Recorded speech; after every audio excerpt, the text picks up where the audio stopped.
Hello, and welcome to Language Objectives Made Easy. My name is Leslie Zoroya, and I'm a Reading Language Arts consultant at LA County Office of Education. Let's start with the why. Why do we need to concern ourselves with language objectives? The answer is actually simple. It's an equity and access issue for English learners. Simply put, they need opportunities to be exposed to, practice with, and then be assessed on their language skills. If no language skill is identified in the lesson, then this becomes a missed opportunity for second language learners. Take a moment to look at this graphic and consider how it might relate to English learners. Feel free to stop and discuss. I love this graphic because it so aptly exemplifies the concept of equality versus equity. In the first graphic, equal supports are offered, demonstrating that students are treated equally. In the second image, each student gets customized supports that allows for equal access. Seems like problem solved, right? What is new is the third image. In this graphic, the systemic barrier was addressed, which removed the source of the inequality. This is how I see language objectives. They are one way to remove the barriers to learning.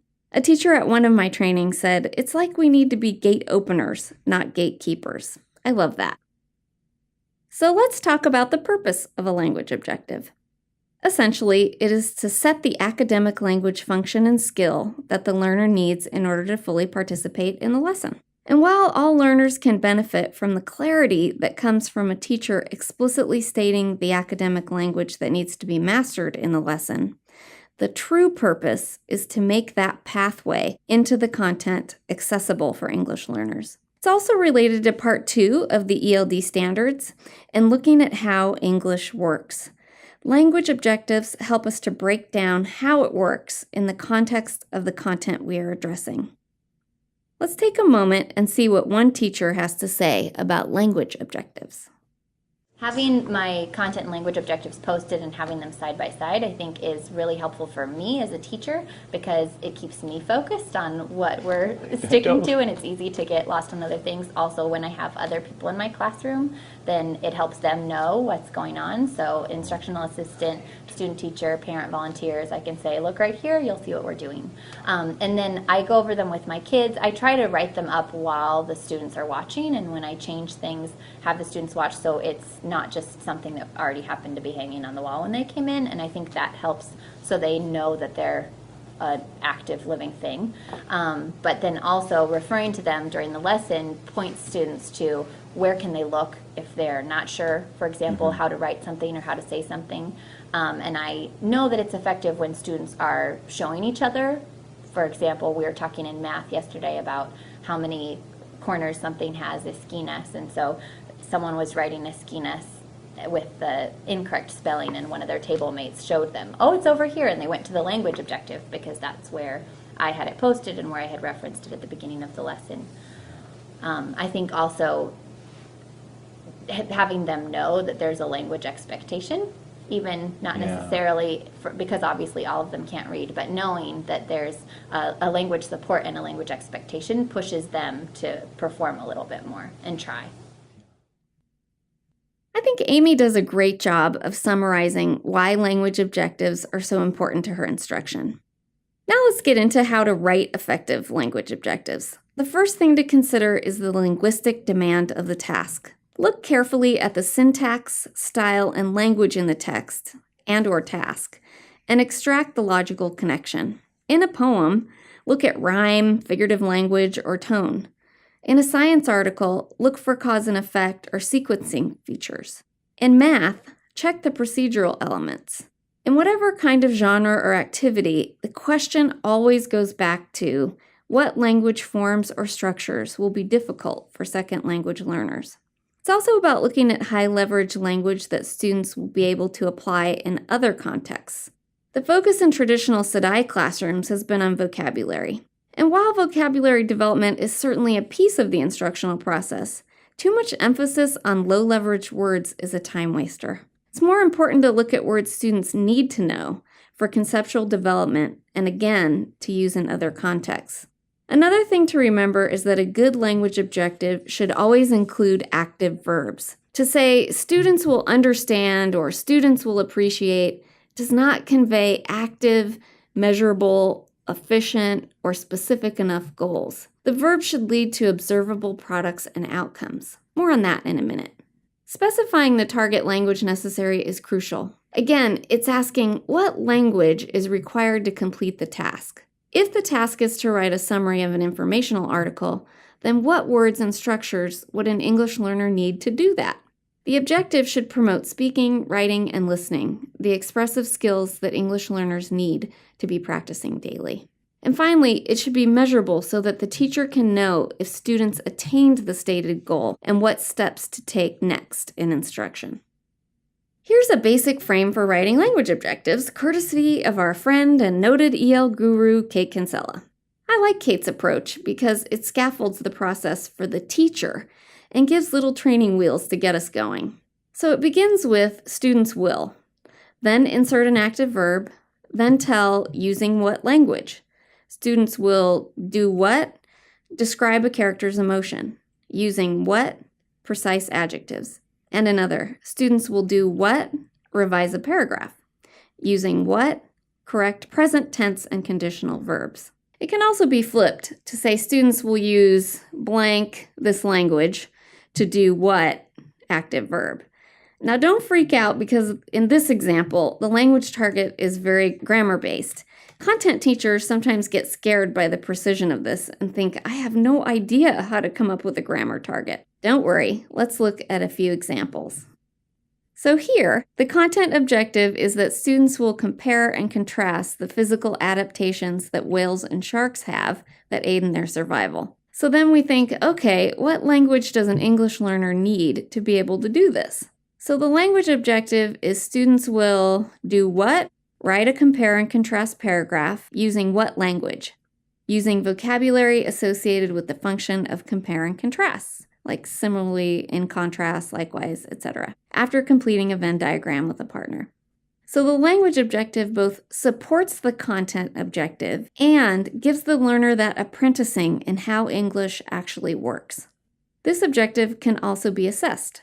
Students could highlight the appropriate use of targeted compare and contrast words in their paragraph, and the teacher could easily determine if students understood how to use them and make any instructional adjustments.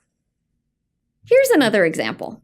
The content objective is that students will articulate how the goals of a political party are communicated by analyzing and then producing a campaign poster for a political candidate. So we would ask ourselves, what language do students need to be able to do this? First, they would need to know how to describe the goals of a political party before they can analyze how the goals are represented in a poster, right? So the language objective might be something like this. Students will describe the goals of a political party using the sentence frames, a party platform includes, the stance of a political party reveals, and elements included in campaign posters often include, etc., etc. Let's look at a math objective. Here, the content objective is for students to solve a word problem by determining the area of triangles using the formula area equals half the base times the height. The language objective is students will write, active verb, each step of solving the problem using what language? Using both sequence words like first, second, and next, and content words, base, height, and area, and read to a partner for feedback. Think about all of the language practice going on here. Students are getting solid content and also learning the language of that content and how it works. It just makes so much more sense. Here's one last example in social studies. The content objective is that students will analyze the roles and responsibilities in the three branches of government by comparing and contrasting the three branches and writing a summary. Yikes, there's a lot going on with this one. Analyzing, comparing, contrasting, and summarizing. So what might an English learner need in order to do all of this? Here's the language objective. Students will complete a T-chart and highlight similarities in yellow and differences in blue.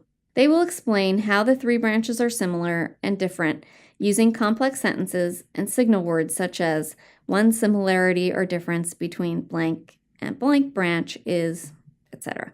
Okay, so this one is a bit different from the others. It's more involved and there are multiple skills going on, but you can see that the goal is to identify the discrete language skills needed to complete the task. Just quickly, I want to return to the idea of active verbs. The verbs on the left are vague and difficult to measure. How do you know if a student appreciates or realizes something? The key is to use verbs that propel students to use language in a productive and measurable way. One other side note, this time on the idea of scaffolds. Traditionally, we have scaffolded and honestly sometimes over-scaffolded to the point where there's not much for students to actually figure out. We sometimes used adapted text or simplified versions of text in order to make it easier for language learners. We became so worried that students couldn't get through the more difficult texts that we processed and chewed the content for them. And while well-intentioned, this does not provide equal access to rigorous text. So now, both Common Core State Standards and Integrated ELD require that students have challenging texts and tasks with high levels of DOK. Scaffolds in this context are meant to provide access points for students. They are not meant to make the work easier, but rather attainable. Students are still asked to complete high-level activities using rigorous text, not adapted text or text that teachers over-explain and then have students repeat back. I think our intention was well-meaning in doing this. We were concerned that our English learners would not be able to be successful. But if we are anticipating the areas that will be challenging and provide the tools with which students can access the material, they can be successful.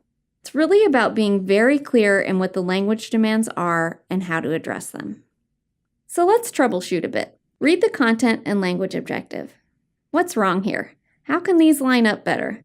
You may want to stop here and take a minute to work through this. Okay, so if the content objective is to analyze metaphors in a free verse poem and write their own poem using 2 metaphors, they are clearly going to need to know the language of metaphors and the structure of free verse. So instead of just having students read their poem, which is not a bad activity per se, it's also not an objective. A better fit would be something like this. Students will analyze metaphors using the language. The first, second, next metaphor is comparing blank to blank, creating a tone, image, feeling, emotional response of blank.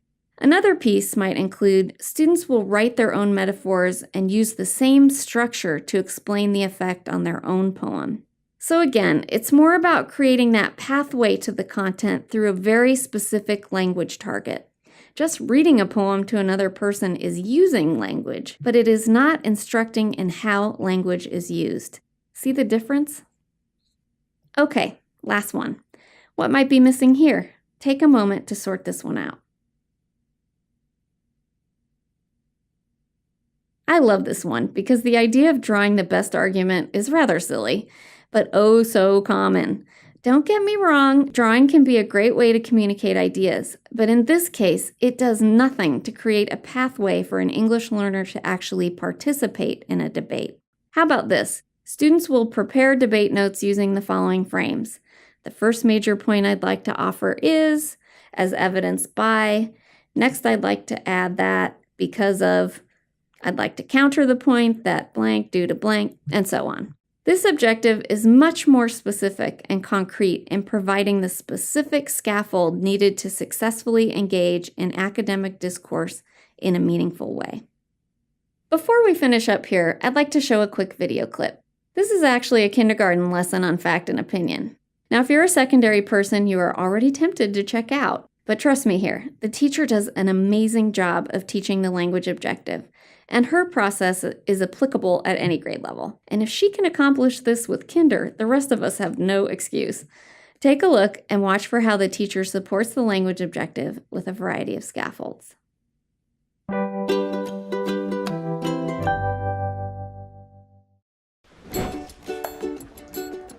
So this morning, we're going to be working on facts and opinions. My name is Elizabeth Ivashevich. I'm a kindergarten teacher at Lafayette Elementary, San Francisco Unified School District. Let me think. Fact or opinion? Do you think it's a fact or opinion?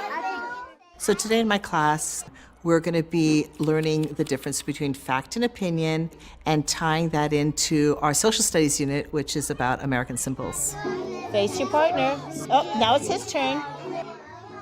San Francisco Unified encourages their teachers to utilize 5 essential practices when planning their ELD instruction time for their students. My integrated ELD time is really focused on academic conversation, really developing that academic discourse and rigor with my kindergartners. So it's done through structured questions, sentence starters, and partner work. Do you think it's a fact or a opinion? I think it's a fact. What makes you say that? Good job. Since there are so many ELLs in my room, I strategically pair them up with English speakers so that they're always getting that support that they need, not only from the classroom teacher, but from their peers as well. I like the color pink. Raise your hand. Do you think that's a fact or an opinion? Lena, why do you think that's an opinion? Can that change or will that not change? That can change. That can change. Tomorrow I may like purple. The goal of my integrated ELD lesson was really to reinforce what's a fact and what's an opinion. The reason I did that is because in their next lesson, I wanted to make sure when they were creating their own poster charts, they weren't putting down opinions, but they were writing facts on that chart. Before we work with our partners, what do we have to remember how to do? Ears are listening. Brain is thinking. We start always our lessons with reviewing the norms of the listening skills, the talk moves, just to refresh their memories. Keep the conversation going. Good job, girls and boys. All right, this morning, I'm going to show one of these examples myself. When I say, this flower is pretty, partner A is going to say, do you think it's a fact or opinion? Partner B is going to say, let me think. I think this is an opinion. Partner A is going to say, what makes you say that? And partner B is going to say, I know, and I'm going to look over here, I know that an opinion is a thought or a feeling, and I know that opinions can change. I use those language supports in order for them to really, if they blank and they don't know what to say, they can always refer to the chart. How about Wen and Kana? Do you want to come up and show us how to do one? Having an academic conversation in kindergarten is hard work, but by breaking it down and giving them the tools, they're able to do it. So it's been very rewarding. Wenna, why don't you be partner A? Do you think it's a fact or opinion? I think it's a fact. What makes you say that? I know that I know that opinions are thoughts or feelings, and I know that opinions don't change. So Wenna, what did Wenna say? Wenna said, do you think it's a fact or opinion? So the Washington Memorial is located in Washington, D.C. Let's look at our chart again. Let's look at our chart, Kana. Can we observe that? Can we find it in a book? What do you think? It's a fact. So tell her again. I think it's a fact. Why? And I know that facts can be observed Look at your chart. and be in a book. That's good. So now you're going to be partner A this time. So today we're moving toward 80% student talk, 20% teacher talk. So a lot of the time I'm really not speaking in the classroom. They're leading the class, they're doing investigations, and they're sharing with each other. Ready for our first one? Yeah. Don't worry. Oh, here's my statement.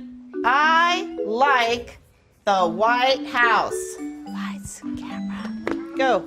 Do you think it's a fact or opinion? I think it's an opinion because opinion can change. What makes you say that? Can change. Fine. And All right. it's So a it's thought your turn to ask the question. feeling. I heard some really good sharing. I heard a few different answers. Do you remember what your partner said? Yes. Oh, here's the tricky part. Now you need to switch to your second set partner. So in today's lesson, I use second set partners. Use your rug partner's name this time. They need to turn to their second set partner and tell the second set partner what their rug partner had just shared. It's an opinion because it's a feeling and opinions can change. Adria said that it's an opinion because it's a feeling and she knows that opinions can change. Bum, ba-da-dum, bum. Last one, I have nothing written there. It's a surprise. I always like to throw in a little curveball at the end of the lesson.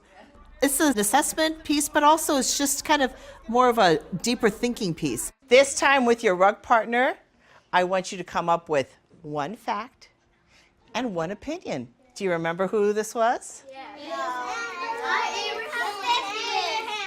Abraham Lincoln. Okay. One fact, one opinion. That was hard for some students. And that's okay. You know, that's why I love teaching, because children make mistakes and that's how we learn. Is that going to be a fact or Opinion is a thought or a feeling. And one fact. The president is on a $5 on a $5.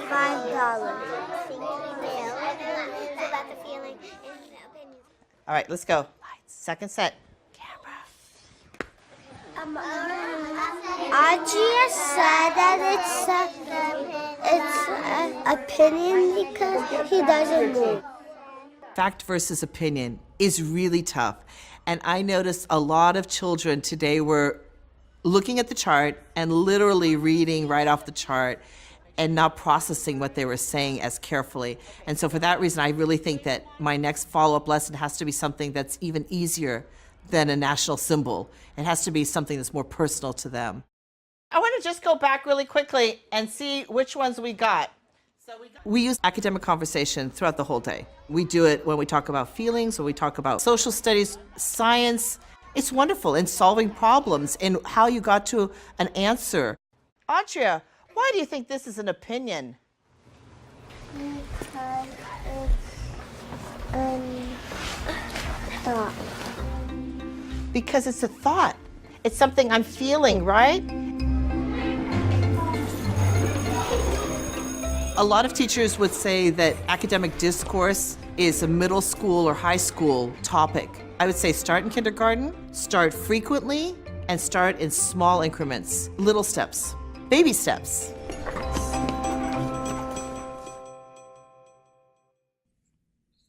Wasn't that teacher amazing?